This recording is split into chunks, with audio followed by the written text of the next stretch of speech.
Hi செல்லகுட்டீஸ். அதாவது இந்த 110 பேருடைய லவ் வந்து பார்த்தீங்கன்னா பிரேக்கப்ல போய் முடியும். மீதி 90% அளவுக்கு வந்து பார்த்தீங்கன்னா ஓரளவுக்கு வந்துட்டு அவங்களுக்கு ஒரு சந்தோஷத்தில் தான் போய் முடியும். பட் ஆனால் பிரேக்கப்ன்றதை தாண்டியும் ஸோ அவங்களுடைய பார்ட்னர் யாராவது இறந்துட்டா அது எந்த மாதிரி ஒரு ஃபீலிங் ஆகும் சொல்லுங்க. ஸோ அப்படிப்பட்ட ஒரு கொரியன் மூவியை தான் நம்ம இன்னைக்கு பார்க்க போகிறோம். இது ரொம்பவும் வந்து பார்த்தீங்கன்னா ஒரு ஹார்ட் வார்மிங்கான மூவி.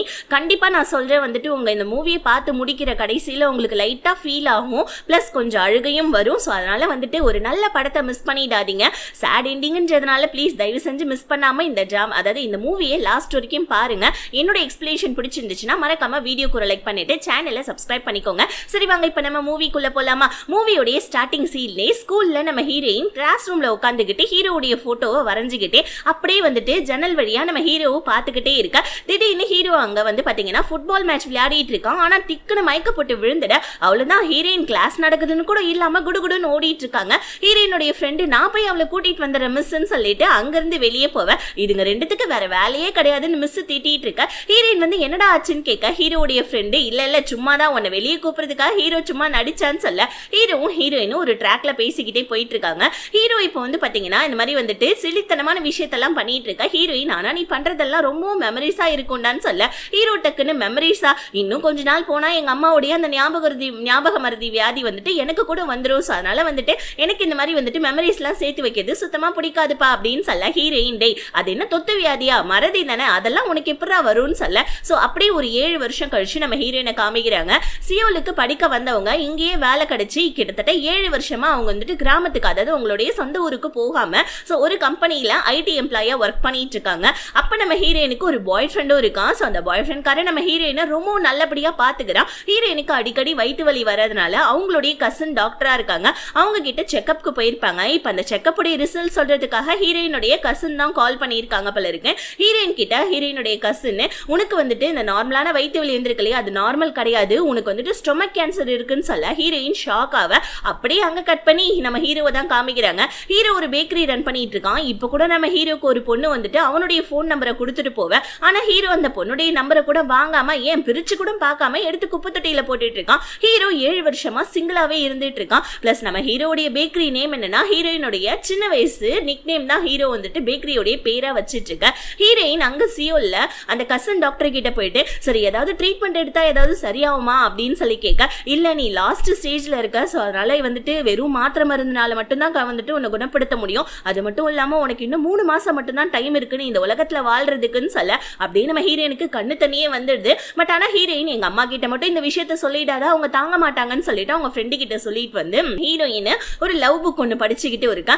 அப்ப அந்த நேரத்தில் நம்ம ஹீரோயினுக்கு ஒரு கேக் ஒன்று டெலிவரி ஆகுது. ஹீரோயின் வந்துட்டு யாரா இந்த கேக் நம்மளுக்கு டெலிவரி பண்ணதுன்னு சொல்லிட்டு ஹீரோயின் அதையே பார்த்துக்கிட்டு இருக்காங்க. அது வந்துட்டு பாத்தீங்கன்னா ஹீரோ தான் வந்துட்டு அனுப்பிச்சு வச்சிருக்கான் போல இருக்கு. இப்ப அவங்க அம்மான்னு நினைச்சுக்கிட்டு ஹீரோயின் அவங்க அம்மா கால் பண்ண ஹீரோயினுடைய அம்மா இல்லையேமா நான் எதுவும் அனுப்பலையேன்னு சொல்ல. பட் ஆனா ஹீரோயினுடைய பேர் போட்டு தானே வந்திருக்கு. ஸோ அவங்க பாய் ஃப்ரெண்ட் கூட உட்காந்து அந்த கேக் எல்லாம் கட் பண்ணிக்கிட்டே சாப்பிட்டுட்டு இருக்கா. ஹீரோயின் அவங்க பாய் ஃப்ரெண்ட் கிட்ட அவங்களுக்கு ஸ்டொமக் கேன்சர் இருக்கிற விஷயத்த சொல்ல ஹீரோயினுடைய பாய் ஃப்ரெண்ட் வந்து பாத்தீங்கன்னா இது ஜஸ்ட் பிராங்க்னு நினைச்சு வந்து பாத்தீங்கன்னா சிரிச்சிட்டு இருக்கான். ஆனா அதுக்கப்புறம் நம்ம ஹீரோயின் இல்ல இது உண்மைன்னு சொன்னோடனே அவனும் பயப்புல உடஞ்சே போயிட்டான். அடுத்த நாள் நம்ம ஹீரோயின் என்ன பண்றாங்க அவங்களுடைய வந்துட்டு அந்த கசன் சிஸ்டர் கால் பண்ணி தயவு செஞ்சு அம்மா கிட்ட மட்டும் எந்த விஷயத்தையும் சொல்லிடாதுன்னு சொல்லிட்டு ஒரு 2-3 நாள் மட்டும் லீவ் போட்டுட்டு ஹீரோயின் அவங்களுடைய சொந்த ஊருக்கு போவ. ஹீரோயினுடைய அம்மா ஷாக் ஆகுறாங்க. ஏன்னா ஹீரோயின் கிராமத்துக்கு வந்து 7 வருஷம் ஆகுது என்னமா திடுதுப்புன்னு வந்திருக்குன்னு கேட்க ஹீரோயின் ஒன்னும் இல்லம்மா சும்மா உங்களை பார்க்கணும் போல தோணுச்சு அதாம்மா வந்தேன் வேற எதுவும் இல்ல அப்படின்னு சொல்ல. அதுக்கப்புறமா நம்ம ஹீரோயின் சின்ன வயசுல அதாவது ஃபர்ஸ்ட் சீன்ல பார்த்தோம் இல்லையா ஹீரோ தூக்குன பையனும் ஹீரோயினுடைய ஃப்ரெண்ட் அந்த கிளாஸ் ரூம்ல இருந்து ஓடி போனாலியா அந்த பொண்ணு. ஸோ அவங்க 2 பேருமே வந்து பாத்தீங்கன்னா இவங்க 3 பேருமே உட்காந்து ஒரு பார்ல நல்லா சரக்கடிச்சுட்டு ஜாலியா பேசிட்டு இருக்க. ஹீரோயின் ஹீரோ பத்தி கேட்க ஹீரோ வந்துட்டு ஒரு பேக்கரி வச்சிருக்காண்டி 7 வருஷமா நீ அவனை மீட் பண்ணல அவனுடைய அம்மா அப்பா கூட இறந்து போயிட்டாங்க அவனோட பேக்கரி நேம் என்ன தெரியுமா அவனுடைய சின்ன வயசு நிக் நேம்னு சொல்ல ஹீரோயின் இன்னும் கொஞ்சம் ஷாக் ஆகுறாங்க. ஸோ எதுக்காக நம்ம ஹீரோயின் ஷாக் ஆகுறாங்கன்னா ஹீரோயினுக்கு சின்ன வயசுல இருந்தே நம்ம ஹீரோ பிடிக்கும். ஒரு நாள் ஹீரோ கிட்ட போயிட்டு உன்னை நான் வந்துட்டு எனக்கு ரொம்ப பிடிச்சிருக்கு நான் உன்னை லைக் பண்றேன்னு சொல்ல ஹீரோ வந்துட்டு என்ன லைக் பண்றியா நீ நானும் ஜஸ்ட் ஃப்ரெண்ட்ஸ் தான் அப்படின்னு சொல்லியிருப்பாங்க. இதனால தான் நம்ம ஹீரோயின் ஹர்ட் ஆகி சியோலுக்கே போயிருப்பாங்க படிக்கிறதுக்கு. இன்னொரு பக்கம் ஹீரோயினுடைய பாய் ஃப்ரெண்டு அவன் ஹீரோயின் நினைச்சு வந்துட்டு மொடா குடிக்கார மாதிரி ஆயிட்டு இருக்கான். பாவம் நம்ம ஹீரோயின் நினைச்சு ஃபீல் பண்ணிட்டு இருக்க. ஹீரோயின் ஹீரோடைய பேக்கரிக்கும் போறாங்க. நம்ம ஹீரோவையும் பாக்குறாங்க. ஹீரோ பார்த்தோன்னே ஹீரோயினுக்கு அப்படி ஒரு சந்தோஷம். நம்ம ஹீரோயினுக்கு ஹீரோட்ட என்ன பேசுறதுன்னு தெரியாம அப்படியே அங்கிருந்து எதுவுமே பேசாம ஒருத்தருக்கு ஒருத்தர் அப்படியே பார்த்துக்கிட்டு மட்டும் வீட்டுக்கு வந்துட ஹீரோயினுடைய அம்மா ஹீரோயினை பார்த்துட்டு ஏமா ஒரு மாதிரியாவே இருக்க ஏதாவது பிரச்சனையாமா அப்படின்னு சொல்லி கேட்க ஹீரோயின் எதுவும் சொல்ல மாட்டேன் மாட்டேன்றாங்க. ஏன்னா அவங்க அம்மா கிட்ட சொன்னா அவங்களுக்கு ரொம்ப கஷ்டமா இருக்குன்னு சொல்லாம அடுத்த நாள் ஆஃபீஸ்க்கு வந்து ஹீரோயின் அவங்களுடைய ஜாபே ரிசைன் பண்ணிடுறாங்க. ஏன்னா இன்னும் வாழ போறது 3 மாசம் இல்லையா. ஜாப் ரிசைன் பண்ணிட்டு திங்ஸ் எல்லாம் எடுத்துட்டு போவ ஹீரோயினுடைய பாய் ஃப்ரெண்ட் ஒரு பொண்ணு கிட்ட பேசிட்டு இருக்கான். ஹீரோயின் அவங்க பாய் ஃப்ரெண்ட் ரொம்ப சோகமா நின்னு பார்த்துட்டு அவங்க கிட்ட கூட குட் பை கூட சொல்லாம போயிட்டு இருக்க. கரெக்டா அவங்க பாய் ஃப்ரெண்ட் லிஃப்ட்டுக்குள்ள ஏற வர ஹீரோயின் தயவு செஞ்சு என் பின்னாடி வராத, இதுக்கப்புறம் உன் வாழ்க்கையை நீ பாத்துக்கோன்னு சொல்லிட்டு பிரேக்கப் சொல்லிட்டு ஹீரோயின் அவங்களோட பாய் ஃப்ரெண்ட் கிட்ட இருந்து அங்கிருந்து கிளம்பி மறுபடியும் கிராமத்துக்கு வராங்க. ஹீரோயினோட அம்மாவுக்கா தலையும் புரியல காலும் புரியல. என்னதாண்டி ஆச்சு, இத்தனை வருஷமா நான் உன்னை கூப்பிட்டு இருந்தேன், அப்பெல்லாம் வரவே இல்லை, இப்ப திடுதுப்புன்னு வேலையெல்லாம் விட்டுட்டு வந்து நின்னுட்டு இருக்கேன்னு சொல்ல, இல்லம்மா நீ சமைக்கிற சாப்பாட்டை நான் ரொம்ப மிஸ் பண்றேமான்னு சொல்லிட்டு ஹீரோயின் அவங்க அம்மா கிட்ட ஒரு சாக்க சொல்லிட்டு இருக்க. அதுக்கப்புறமா ஹீரோயின் அவங்க ஃப்ரெண்ட்ஸை போயிட்டு மீட் பண்றாங்க. ஆனா ஹீரோயின் அவங்க ஃப்ரெண்ட்ஸ் கிட்ட கூட அவங்களுக்கு இந்த மாதிரி நோய் இருக்குன்ற விஷயத்த சொல்லவே இல்லை. ஸோ இப்படியே வந்துட்டு நம்ம ஹீரோ சிங்கிளா இருக்கிற விஷயமும் ஹீரோயினுக்கு தெரிய வருது. ஹீரோயின் ஹீரோ கிட்ட போறாங்க. ஹீரோ கிட்ட வந்துட்டு பாத்தீங்கன்னா பேசலாம்னு சொல்லிட்டு போவேன். ஆனா நம்ம ஹீரோயின் எடுத்தோடனே நல்லா இருக்கியா என்ன எப்படின்னு கேட்பாங்கன்னு பார்த்தா ஹீரோவை வரையா நம்ம வெளியே சாப்பிட போலான்னு சொல்லி கூப்பிட ஹீரோவும் வந்துடுறான். இப்ப திடுப்பு நம்ம ஹீரோயின் ஸோ இந்த மாதிரி நம்ம 2 பேருமே டேட் பண்ணலாமான்னு கேட்க ஹீரோக்கு அங்க பொறையே ஏறிடுது. என்னமா சொல்ற, டேட் பண்ணலாமா அப்படின்னு சொல்ல, ஆமா சின்ன வயசுல நீ நானும் கிஸ் பண்ணிருக்கோம் இல்லையா, அப்புறம் என்ன நம்ம 2 பேருமே டேட் பண்ணலாமே அப்படின்னு சொல்ல, இல்ல நீ நானும் ஃப்ரெண்ட்ஸ் தானே, சின்ன வயசுல நான் தான் சொல்லியிருக்கல நீ நானும் ஃப்ரெண்ட்ஸ்னு சொல்ல, எந்த ஃப்ரெண்ட்ஸ் 2 பேருமே வந்துட்டு லிப் டு லிப் கிஸ் பண்ணிப்பாங்க சொல்லு அப்படின்னு சொல்ல ஹீரோக்கு பொறையே ஏறிடுது.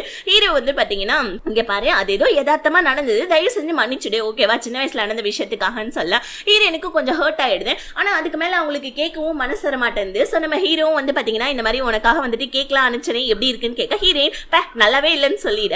இன்னொரு பக்கம் ஹீரோயினுடைய அம்மாவுக்கு அந்த கசன் டாக்டர் பொண்ணு கால் பண்றா. ஏன்னா ஹீரோயின் இன்னும் வாழ போறது 3 மாசம் தான். ஸோ இப்போ வந்துட்டு அவங்க அம்மாவுடைய அரவணைப்பு தேவைன்றதுக்காக இவ உண்மையை எல்லாத்தையுமே சொல்லிடுறான் அந்த கசன் டாக்டர்.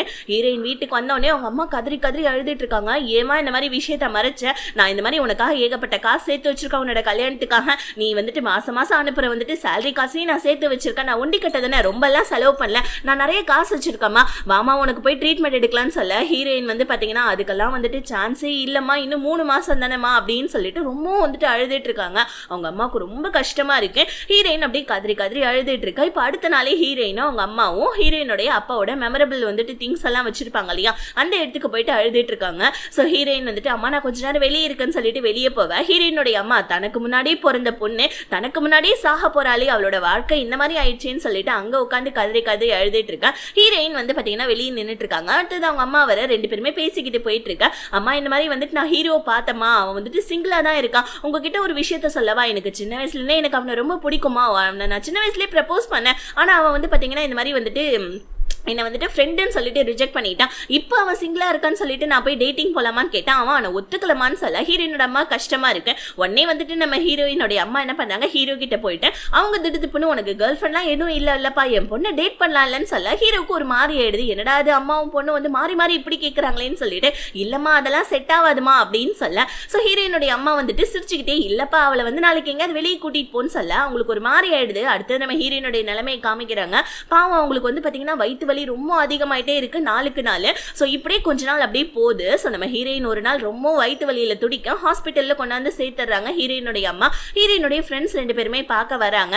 அந்த டைம் பார்த்து இந்த விஷயம் தெரிஞ்சு ஹீரோயினுடைய பாய் ஃப்ரெண்டும் அங்க வந்துடுறான். இப்போ பாய் ஃப்ரெண்ட் காரன் தயவு செஞ்சு சியோலுக்கு வா, உன்னை எப்படியாவது நான் ஏதாவது ஒரு ஹாஸ்பிட்டலுக்கு கூட்டு போய் உன்னை சரி பண்ணேன்னு சொல்ல, ஆனா கேன்சர் இல்லையா, வந்திருக்கிறது என்ன தலைவலியா இல்ல ஜுரமா, கேன்சர் இல்லையா, ஸோ வந்துட்டு பாத்தீங்கன்னா காப்பாற்ற முடியாத 3வது ஸ்டேஜ்ல இருக்காங்க.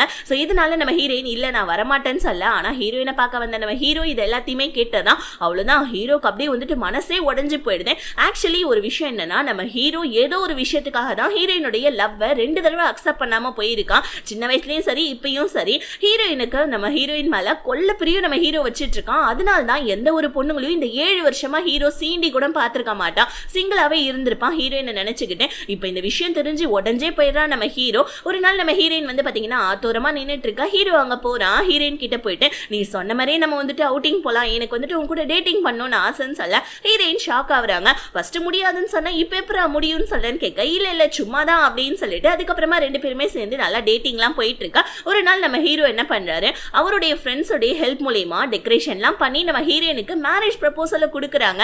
ஹீரோயினுடைய அம்மா, ஹீரோயினுடைய 2 ஃப்ரெண்ட்ஸ், ஹீரோன்னு சொல்லிட்டு எல்லாருமே அங்க இருக்க. எல்லாரும் சந்தோஷப்படுறாங்க, எப்படி நம்ம ஹீரோயின் அக்செப்ட் பண்ணிடுவாங்கன்னு சொல்லிட்டு. ஆனா நம்ம ஹீரோ நான் உன்னை உண்மையாவே லவ் பண்ணிட்டு, ஸோ உனக்காக 7 வருஷமா நான் காத்துட்டு இருக்கேன், இருக்கேன், என்னுடைய லவ்வை தயவு செஞ்சு அக்செப்ட் பண்ணிக்கோ, நம்ம 2 பேரும் மேரேஜ் பண்ணிக்கலாம்னு சொல்ல. ஆனா நம்ம ஹீரோயின் என்ன நினைச்சுக்கிறாங்க, அதாவது தன்னுடைய அம்மா போயிட்டு ஹீரோவை பார்த்து ஒருவேளை அவங்களுக்கு கேன்சர் இருக்கிற விஷயத்த ஹீரோ கிட்ட சொன்னதுனால ஹீரோ வந்து பாத்தீங்கன்னா பாவப்பட்டு ஹீரோயினுக்கு ப்ரப்போஸ் பண்றாங்கன்னு நினைச்சுக்கிட்டு ஹீரோயின் ஹீரோவை ரிஜெக்ட் பண்ணிட்டு அங்கிருந்து போயிடுறாங்க. அப்போ அப்படியே நம்ம ஹீரோக்கு அழுகியாவே வந்துடுது. அவங்க அம்மா கிட்ட போயிட்டு ஏமா இந்த மாதிரி பண்றீங்க, நான் சாக போறேன் தான், ஆனா அதுக்காக என்ன நடப்பணமா ஆக்கணும் நீங்க ட்ரை பண்றீங்களா, என்ன இருக்கக்கூடிய கொஞ்ச நாளாவது சந்தோஷமா இருக்கலாம்னு பார்த்தா நீங்க ஹீரோ கிட்ட போய் இந்த மாதிரி சொல்லிட்டீங்களாமான்னு கேட்க ஹீரோயினுடைய அம்மா கதறி கதறி அழுதுட்டு இருக்காங்க. இல்லம்மா நான் சொல்லவே இல்லம்மா அப்படின்னு சொல்ல. சோ அப்படியே நம்ம ஹீரோயின் ஒரு நாள் சோகமா உட்கார்ந்துட்டு இருக்காங்க. ஹீரோ வரா நம்ம ஹீரோயின் கிட்ட இந்த மாதிரி பேசலாம்னு சொல்லிட்டு, ஆனா ஹீரோயின் அங்க இருந்து நான் தான் உன்னை ரிஜெக்ட் பண்ணிட்டேன்லன்னு சொல்ல ஹீரோ ஹீரோயினுடைய கையை பிடிச்சிட்டு தயவு செஞ்சு என் கூட வரியா ப்ளீஸ்ன்னு சொல்லிட்டு அவனுடைய வீட்டுக்கு நம்ம ஹீரோயினை கூட்டிட்டு போயிட்டு இருக்கான். ஹீரோயினும் தங்கி தங்கி உள்ள போவ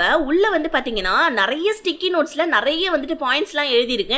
எல்லாமே நம்ம ஹீரோயினை பத்தினா, ஹீரோயினுக்கு என்ன பிடிக்கும் பிடிக்காது, எப்ப 2 பேருமே சின்ன வயசுல மீட் பண்ணிட்டாங்க, எப்ப பேசினாங்க, எப்ப ஹீரோயினோட பர்த்டே, எப்ப வந்து பாத்தீங்கன்னா ஹீரோயின் சியோலுக்கு போனாங்க, ஹீரோயினுடைய பேரு, அவளுடைய ஜாதகம்னு சொல்லிட்டு எல்லாத்த பத்தியும் ஹீரோ எழுதி வச்சிருக்கான். என்னன்னா ஹீரோவுக்கு அவங்க அம்மாவுக்கு இருக்கிற மாதிரி அந்த ஞாபக வருதி வியாதி வந்திருக்கு போல இருக்கு. சோ இதனால தான் நம்ம ஹீரோ அன்னைக்கு அந்த ட்ரெயின் ட்ராக்ல கூட சின்ன வயசுல இருக்கக்குள்ள ஹீரோயின் கிட்ட சொல்லியிருப்பான். இந்த விஷயத்த நம்ம ஹீரோயின் யோசிச்சு பார்த்துட்டு கதறி கதறி அழுகுறாங்க. இதனால தான் ஹீரோ சின்ன வயசுல நம்ம ஹீரோயின் உன்னை எனக்கு பிடிச்சிருக்கு நம்ம டேட் பண்ணலாமான்னு கேட்டப்ப கூட ஹீரோயின் ஹர்ட் ஆக கூடாதுன்றதுக்காக தான் நம்ம ஹீரோ இல்ல எனக்கு ஒன்னு வந்துட்டு ஜஸ்ட் ஃப்ரெண்டா தான் பார்க்க தோணுச்சுன்னு சொல்லிட்டு ஹீரோயின்ட்ட சொல்லியிருப்பான். ஆனா இப்ப நம்ம ஹீரோயின் இந்த விஷயத்தை கேட்டுட்டு அவங்களுக்கு அப்படியே மனசே உடைஞ்சு போயிடுது. அதாவது 2 பேருக்குமே ஒரு வியாதி இருக்கு. ஹீரோயின் உலகத்தை விட்டே போறாங்கன்னா நம்ம ஹீரோடைய மனசை விட்டே, அதாவது அவங்களுடைய நினைவு விட்டே நம்ம ஹீரோயினும் வந்துட்டு மறைஞ்சு போயிடுவாங்க இன்னும் கொஞ்ச நாள்ல. ஏன்னா ஹீரோக்கும் இன்னும் ஒரு 3 மாசம் 4 மாசம் மட்டும்தான் டைம் இருக்கு. ஏன்னா ஒரு குறிப்பிட்ட வயசு வரப்பதான் அந்த வியாதி ரொம்ப முத்தி போகும் போல இருக்கு, அந்த மறதி வியாதின்றது. ஹீரோயின் இப்ப அவங்க அம்மா கிட்ட சொல்லிட்டு கதறி கதறி அழுதுட்டு இருக்காங்க. எப்படிப்பட்ட ஒரு ஜென்மம் பாத்தீங்களாமா, 2 பேருக்குமே ஒரு வியாதி இருக்கு. ஆனா நாங்க 2 பேருமே எவ்வளவு கஷ்டப்பட்டுட்டு இருக்கோம், 2 பேருமே சின்ன வயசுல இருந்தே லவ் பண்ணிருக்கோம், ஒருத்தருக்கு ஒருத்தர் சொல்லாமலே எங்களுடைய வாழ்க்கை இப்படி ஆயிட்டு இருக்குதேமான்னு சொல்லிட்டு ஹீரோயின் ரொம்ப அழுகுறாங்க. நம்ம ஹீரோயினுடைய அம்மா தான் ஹீரோயினை ரொம்பவும் சமாதானப்படுத்துறாங்க. பிளஸ் கூடவே ஹீரோவை கல்யாணம் பண்ணிக்க சொல்றாங்க. ஹீரோயின் எப்படிமான்னு சொல்ல, சோ நீ வந்துட்டு ஹீரோ உன்னை மறக்க மாட்டாமா, எனக்கு அதுல நம்பிக்கை இருக்கு, யாருமே அவங்களுடைய காதலை மறக்க மாட்டாங்கமான்னு சொல்ல அப்படியே ஒரு பிளாஷ்பேக் சீன். ஆக்சுவலி நம்ம ஹீரோயின் அந்த வந்து பாத்தீங்கன்னா மெயின் 12th எக்ஸாம்லாம் முடிச்சுட்டு ஹீரோக்கு ப்ரப்போஸ் பண்றதுக்கு முன்னாடியே நம்ம ஹீரோயின் கழுத்துல லாக்கெட்லாம் போட்டு விட்டுட்டு ஹீரோயினுக்கு ஒரு கிஸ் கொடுத்துருப்பான். அதெல்லாம் நம்ம ஹீரோயின் ஒரு மரத்துக்கடியில் நின்று யோசிச்சுட்டு இருக்காங்க. அதே இடத்துக்கு இப்ப ஹீரோ வரா வந்து நம்ம ஹீரோயின் கிட்ட இங்க பாரு ஜியா, எனக்கு நல்லாவே தெரியும் உனக்கு வந்துட்டு இந்த மாதிரி கேன்சர் இருக்குதுன்னு சொல்லிட்டு உங்க அம்மா ஆனா இதை சொல்லவே இல்லை, உன்னோட பாய் ஃப்ரெண்ட் உங்ககிட்ட சொல்றப்பதான் நான் இதை ஒட்டி கேட்டேன், உன் பாய் ஃப்ரெண்ட் கூட நீ பிரேக்கப் பண்ணிட்டு வந்துட்டேன், நான் சின்ன வயசுல இருந்தே உன்னதான் மட்டும் தான் நினைச்சிட்டு இருக்கேன், உன்னை பத்தின நினைவுகளை நான் மறக்க கூடாதுன்றதுக்காக தான் என்னோட வீடு ஃபுல்லா உன்னை பத்தியே எழுதி வச்சிருக்கேன், நீ நானும் பேசாம கல்யாணம் பண்ணிக்கலாம், இருக்கிற கொஞ்ச நாளாவது சந்தோஷமா நம்ம இருக்கலாம் அப்படின்னு சொல்லிட்டு சொல்ல ஹீரோயினுமே ஹீரோவுடைய மேரேஜ் ப்ரப்போசல் அக்செப்ட் பண்ண 2 பேருமே கல்யாணமும் பண்ணிக்கிறாங்க. அதுக்கப்புறமா நம்ம ஹீரோயினுக்கு ப்ரப்போஸ் பண்ணாலியா அந்த லாக்கெட் ஒன்று கொடுத்து அந்த லாக்கெட்டை ஹீரோயின் கையில கொடுக்க ஹீரோயின் அந்த லாக்கெட்டை வாங்கிட்டு சந்தோஷப்படுறாங்க. ஆனா இப்போ வந்துட்டு நம்ம ஹீரோக்கு கொஞ்சம் கொஞ்சமா மறந்துட்டு இருக்கு. சோ ஒருத்தவங்க ஸ்ட்ராபெரி கேக் பண்ண வந்துட்டு கேட்டாங்கன்னா, ஆனா வந்துட்டு ஹீரோ வந்துட்டு பாத்தீங்கன்னா நார்மலான வந்துட்டு வெனிலா ஃபிளேவர் கேக் பண்ணி வச்சிருக்கான். இதை பார்த்துட்டு அந்த கஸ்டமர் எல்லாம் திட்டிட்டு போவேன். ஹீரோக்கு கஷ்டமா இருக்கு, பட் ஆனா அதை பத்தி பெருசா எதுவும் எடுத்துக்கவே இல்லை. அதுக்கப்புறமா நம்ம ஹீரோ வந்துட்டு வீட்டு அட்ரஸ் கூட ஒரு நோட்ல தான் எழுதி வச்சுட்டு தினமும் வந்து பாத்தீங்கன்னா அவனுடைய ஷாப்ல இருந்து வீட்டுக்கு வருவான் போல இருக்கு. இந்த மாதிரி நம்ம ஹீரோடைய வியாதியும் கொஞ்சம் கொஞ்சமா முத்திட்டு இருக்கு. பட் ஆனா 2 பேருமே நல்லபடியா தான் வாழ்ந்துட்டு இருக்காங்க. அதுக்கப்புறமா நம்ம ஹீரோ ஒரு நாள் என்ன பண்ணா, ஹீரோயினுடைய லாக்கெட் எடுத்து பார்த்துக்கிட்டு இது என்ன லாக்கெட் அப்படின்னு சொல்லி யோசிச்சுட்டு இருக்கா. திடீர்னு ஹீரோயின் வந்தோடனே ஹீரோயினை பார்த்தோன்னே ஹீரோக்கு ஞாபகம் வந்துடுது. இதோ வரேன் பேபி அப்படின்னு சொல்லிட்டு ஹீரோயின் கிட்ட சொல்லிட்டு அந்த லாக்கெட் எடுத்து நம்ம ஹீரோ வந்துட்டு ஒரு திங்ஸ்குள்ள வச்சுட்டு இருக்கான். ஒரு நாள் ஹீரோ வீட்டை கிளீன் பண்ணிட்டே இருக்கக்குள்ள ஹீரோயினுடைய மாத்திரை மருந்தெல்லாம் கீழே விழுது. நம்ம ஹீரோக்கும் வந்து பாத்தீங்கன்னா அந்த வியாதி அதிகமாயிட்டனால அந்த மாத்திரையை எடுத்து எங்கேயோ வச்சுட்டாம்பல இருக்கு. நைட் ஆனோடனே ஹீரோயினுக்கு வயிறு செம்மையா வலிச்சிட்டு இருக்கு. ஹீரோ வேற மாத்திரை எங்கன்னு தேடிட்டு இருக்கேன். வீடு ஃபுல்லா வந்துட்டு பாத்தீங்கன்னா செம்மையா நம்ம ஹீரோ கழிச்சு போட்டுறான். எல்லா திங்ஸையும் எடுத்து தூக்கி போட்டுட்டு மண்டையை பிச்சிட்டு இருக்கான். ஏன்னா அவனுக்கு எங்க வச்சான்றதே ஞாபகம் இல்லாம போயிடுது. அப்படியே வந்து பாத்தீங்கன்னா நம்ம ஹீரோ மறுபடியும் வந்துட்டு மெடிக்கல் போயிட்டு நம்ம ஹீரோயினுக்கு மாத்திரையெல்லாம் வாங்கிட்டு வந்து கொடுக்க ஹீரோ ஒரு மாதிரி கஷ்டமாயிட்டான். ஏன்னா வந்துட்டு அவ இருக்க போறதே கொஞ்ச நாள் தான். பட் ஆனா அவளுடைய மாத்திரையே நம்ம மறந்து எங்கேயோ வச்சிட்டமே, நம்மளுடைய வியாதியும் முத்தி போயிட்டு இருக்கு, நம்மளோட ஒய்ஃப் நம்மளை விட்டு பிரிஞ்சிடுவா அப்படின்னு சொல்லிட்டு ஹீரோக்கு தெரியும். பட் ஆனா வந்துட்டு நம்மளால அவ இறந்து போயிட்டானா எவ்வளவு கஷ்டமா இருக்கும்னு சொல்லிட்டு அழுதுட்டு இருக்கான். ஹீரோவை கன்சோல் பண்றாங்க. நீ ஒண்ணு இதை வேணும்னு பண்ணல, நான் இதை பெருசா எடுத்துக்கல, நீ ஒன்னும் கவலைப்படாதன்னு சொல்ல 2 பேருமே வந்துட்டு பாத்தீங்கன்னா அப்படியே கதறி அழுதுட்டு இருக்காங்க. கொஞ்ச நாள்ல நம்ம ஹீரோயினால சுத்தமா முடியவே இல்லை, ஒரு மாதிரி பெட்ல படுக்கிற நிலைமையே ஆயிட்டாங்க. ஒரு நாள் நல்லா செமையா மழை பெஞ்சிட்டு இருக்கோக்குள்ள ஹீரோயின் ஹீரோ கிட்ட எனக்கு ஐஸ்கிரீம் சாப்பிடணும் போல இருக்கு, எனக்கு ஐஸ்கிரீம் வாங்கிட்டு வரியான்னு கேட்க டக்குன்னு நம்ம ஹீரோவும் ஓ கண்டிப்பா உனக்காக தானே போய் வாங்கிட்டு வர இருன்னு சொல்லிட்டு ஹீரோவும் அங்க இருந்து போறான் பாருங்க. ஆனா நம்ம ஹீரோடைய கெட்ட நேரமோ அது ஹீரோயினோட ஹீரோயினோட கெட்ட நேரமோ தெரியல, ஹீரோ வந்துட்டு அந்த டைரியில வீட்டு அட்ரஸ் எழுதி வச்சிருப்பான் தெரியுமா, அதையே வீட்டுல விட்டுட்டு போயிடுறான். இப்ப போனவன் கொடையோட தானே போனா, ஐஸ்கிரீம்லாம் வாங்கிட்டான். ஆனா கொடையை கூட மறந்து கடையிலே விட்டுட்டு அவன் மட்டும் ஐஸ்கிரீம் மட்டும் எடுத்துக்கிட்டு மழையிலே நனைஞ்சுக்கிட்டு ஓடி வந்துட்டு இருக்கான். இங்கே கொஞ்ச நேரம் கழிச்சு ஹீரோயினுடைய அம்மா ஹீரோயினை பார்க்கலான்னு வரக்குள்ள ஹீரோயின் வந்துட்டு பாத்தீங்கன்னா வயிற்று பிடிச்சிட்டு வந்துட்டு கதறிட்டு இருக்காங்க கீழே விழுந்து. இப்ப போன நம்ம ஹீரோக்கு எதுக்காக அவன் வெளியே வந்தான், கையில எதுக்காக ஐஸ்கிரீம் இருக்கு, நம்ம எங்க நின்றுட்டு இருக்கோம், நம்ம வீடு எங்க இருக்குன்னு சொல்லிட்டு எல்லாமே மறந்து போச்சு. சுத்தமா பிளாங்க் ஆகி நம்ம ஹீரோ நின்றுட்டு இருக்கா. அப்ப கையில இருக்க ஐஸ்கிரீம்லாம் தூக்கி ரோட்ல போட்டுட்டு ஹீரோ தலையில அடிச்சுக்கிட்டு அழுதுட்டு இருக்கான். நம்ம வீடு எங்க இருக்கு, நம்ம எங்க போகணும், எதுக்காக நம்ம யாருக்காக ஐஸ்கிரீம் வாங்கணும்னு சொல்லி யோசிச்சுட்டு இருக்கேன். தூரத்துல ஹீரோடைய வீட்டு மாடி மட்டும் தெரியுது. அதை நம்ம ஹீரோ பார்த்துட்டு இதுதான் நம்ம வீடா இருக்கும்னு கெஸ் பண்ணிக்கிட்டு ஹீரோ உள்ள போறான். ஆனா அப்ப கூட தப்பான வீட்டுக்கு ஏதாவது போயிடுவோமோன்னு நினைச்சு பயந்துகிட்டே என்ன பண்ணா, கதவை ஓபன் பண்ண. அப்ப நம்ம ஹீரோடைய ஃப்ரெண்ட் அங்க வரான். வந்து நம்ம ஹீரோ கிட்ட இந்த மாதிரி ஜியா இறந்து போயிட்டாடா அப்படின்னு சொல்ல, அவ்வளவுதான் நம்ம ஹீரோக்கு அப்படியே இடியே வந்த மாதிரி இருக்குது. ஏன்னா இப்ப கொஞ்ச நேரத்துக்கு முன்னாடி கூட ஹீரோயினை பார்த்துட்டு போயிருப்பான். ஆனா நம்ம ஹீரோயின் தான் ஜியான்றது நல்லா நம்ம ஹீரோக்கு ஞாபகம் இருக்கு. கதறி கதறி ஹீரோ அழுதுட்டு இருக்கா. அப்படியே நம்ம ஹீரோயினுடைய ஃபினல் ஃபங்க்ஷன்லாம் முடியுது. ஸோ அப்படியே இன்னும் கொஞ்ச நாள் வந்துட்டு போகுது. ஸோ நம்ம ஹீரோ அவனை பத்தி மொத்தமா மறந்துட்டான். அவன் வந்துட்டு அவனுடைய அம்மா அப்பா யாரு, அவனுடைய வீடு, அவனுடைய கடைக்கு கூட இப்ப போறது கிடையாது. ஆனா நம்ம ஹீரோடைய மைண்ட் ஃபுல்லா, மனசு ஃபுல்லா இருக்கிறது எல்லாமே ஹீரோயினுடைய நினைப்பு மட்டும்தான் ஹீரோவை சுத்தி சுத்தி வந்துட்டு இருக்கு. ஒரு நாள் நம்ம ஹீரோக்கு வந்து பாத்தீங்கன்னா ஆல்ரெடி வந்துட்டு சென்ட் பண்ண ஒரு மெசேஜ் ஒன்று வருது. அந்த மெசேஜை பார்த்துட்டு ஹீரோ வந்துட்டு அந்த ட்ரெயின் ட்ராக்கு கிட்ட போயிட்டு இருப்பான். ஏன்னா ஹீரோ ஹீரோயின் அங்கதான் அதிகமா பார்த்துப்பாங்க. ஹீரோ ஃபர்ஸ்ட் நம்ம ஹீரோயினுக்கு லாக்கெட்லாம் கொடுத்து கிஸ் பண்ணாரு இல்லையா, அந்த இடத்துக்கு போவ இப்போ ஒரு ஹெல்மெட்டுக்கு அடியில நம்ம ஹீரோயின் வந்து பாத்தீங்கன்னா அந்த லாக்கெட்டையும் பிளஸ் வந்துட்டு ஒரு போனையும் வச்சிருக்காங்க. இப்ப ஹீரோ அந்த போனை எடுத்து பார்த்துட்டு கதறி கதறி அழுதுட்டு இருக்கான். ஏன்னா அது நம்ம ஹீரோயினுடைய போனு. ஹீரோயின் சாகிறதுக்கு முன்னாடி நாள் வந்து பாத்தீங்கன்னா இங்க வந்திருக்காங்க. ஸோ நம்ம ஹீரோக்காக வீடியோ ரெக்கார்ட் பண்ணியிருக்காங்க. ஏன்னா ஹீரோயினுக்கு தெரிஞ்சிருக்கு, ஏன்னா இன்னும் கொஞ்ச நாள்ல நம்ம சாக போறோம்னு சொல்லிட்டு ஹீரோக்காக என்ன வீடியோ ரெக்கார்ட் பண்ணியிருக்காங்கன்னா, எனக்கு வந்துட்டு நான் சின்ன வயசுல இருந்தே உன்னையும் லவ் பண்ண, நீ என்ன சின்ன வயசுல இருந்தே லவ் பண்ண, ஆனா நீ உன்னுடைய வியாதிக்காக என்ன தள்ளி வச்ச, ஆனா என்னுடைய வியாதி வரப்ப நீ என்கிட்ட வந்த, நம்ம ரெண்டு பேருமே எப்படி ஒரு துரதிருஷ்டசாலி பத்தியா, இந்த வீடியோ நீ பாக்குறப்ப நான் கண்டிப்பா உயிரோட இருக்க மாட்டேன். பட் ஆனா வந்துட்டு நீ என்ன மறந்திருப்பியான்லாம் எனக்கு தெரியாது. ஆனா நீ என்ன மறந்திருக்க கூடாதுன்னு சொல்லிட்டு நான் வேண்டிக்கிறேன். உன்னுடைய லைஃப்ல வந்துட்டு நான் ஒருத்தவி இருந்தேன்னு சொல்லிட்டு நீ மறந்துட்ட அப்படின்னா கண்டிப்பா வந்துட்டு அது எனக்கு ரொம்ப கஷ்டமா இருக்கும். ஸோ உன்னுடைய லைஃப் நீ பாரு, கண்டிப்பா நீ ஒரு நல்ல நிலைமைக்கு வருவ அப்படின்னு சொல்லிட்டு ஹீரோயின் அப்படியே வந்துட்டு பாத்தீங்கன்னா அவங்களுடைய வீடியோ ரெக்கார்ட் பண்ண. இந்த வீடியோ பார்த்துட்டு ஹீரோ அழுதுட்டு இருக்கான். ஏன்னா நம்ம ஹீரோக்கு இப்ப ஹீரோயினை தவிர வேற எதுவுமே ஞாபகம் கிடையாது. இப்ப அப்படியே கொஞ்சம் வருஷத்துக்கு அப்புறமா காமிக்கிறாங்க. ஹீரோக்கு அப்படியே நரைச்ச முடியெல்லாம் வந்துருச்சு. நம்ம ஹீரோ ஒரு இடத்துல உட்காந்துட்டு இருக்கான். இப்ப கூட நம்ம ஹீரோ அவனுடைய வீட்டு அட்ரஸ் கூட மறந்துட்டு ஏதோ ஒரு வீட்டுக்கிட்ட தான் உட்காந்துட்டு இருக்க.